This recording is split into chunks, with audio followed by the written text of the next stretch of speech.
নমস্কার। আজ আমরা দাম্পত্য জীবনের যে সমস্যাগুলো দেখা যায় তার একটা অন্যতম কারণ হলো বিশ্বাসের অভাব। দাম্পত্য সম্পর্ক শুধু কেন, এমনি আমাদের দৈনন্দিন জীবনে মানুষের সাথে মানুষের যে সম্পর্ক তৈরি হয়, স্বামী স্ত্রী, বাবা মা, ভাই বোন, অফিসের সহকর্মী, কাজের জায়গা, প্রত্যেকটা ক্ষেত্রেই কিন্তু বিশ্বাস একটা অন্যতম ভূমিকা নিয়ে থাকে। আমরা অস্বীকার করতে পারি না যে পরস্পরের প্রতি যদি বিশ্বাস থাকে তাহলে কিন্তু সম্পর্ক ভিত অনেক মজবুত হয়। যদি অবিশ্বাস বা সন্দেহ এসে দানা বাঁধতে শুরু করে তাহলে যে কোনো সম্পর্ক, বিশেষ করে দাম্পত্য সমস্যাতে তো বিরাট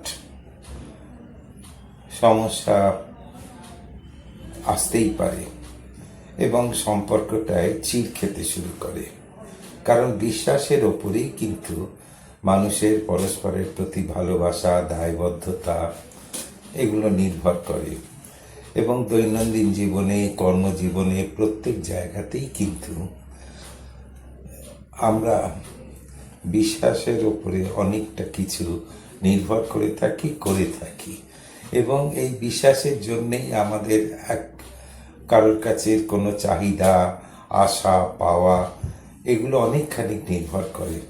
সুতরাং যদি স্বামী স্ত্রীর ভেতর বিশেষ করে যখন সম্পর্ক তৈরি হয় সেখানে যদি বিশ্বাসের অভাব হয় অথবা পরস্পরকে অবিশ্বাসী মন দিয়ে দেখতে শুরু করে, তাদের ভেতরে যদি সন্দেহের বীজ বপন হয় তাহলে কিন্তু সেই সম্পর্ক বিষময় হয়ে যায়, এটুকু কিন্তু বুঝতে হবে।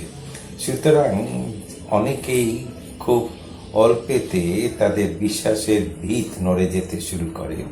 কেউ কিছু বলল, কারোর কথা শুনে ভালোভাবে বিচার না করে কোনো একটা জিনিস মনের ভেতরে ধরে নেওয়াটা কিন্তু কখনোই ঠিক নয়। সুতরাং কাউকে অবিশ্বাস করতে শুরু হলে তাকে প্রতিরোধ করা কিন্তু খুব শক্ত হয়ে দাঁড়ায়। ওই জন্যে অনেকেই খুব সহজে অন্যের কোনো কথার দ্বারা বা কেউ কিছু বললে সেটাকে সহজে বিশ্বাস করতে শুরু করে এবং কারোর প্রতি তাদের অবিশ্বাসী ভাবনা চিন্তা আসতে শুরু করে। এই বিষয়ে কিন্তু খুবই সতর্ক হওয়া উচিত। নিজের বিচার বুদ্ধি বিবেচনা দিয়ে কিন্তু আমাদের কোনো একটা উপলব্ধিতে আসতে হবে।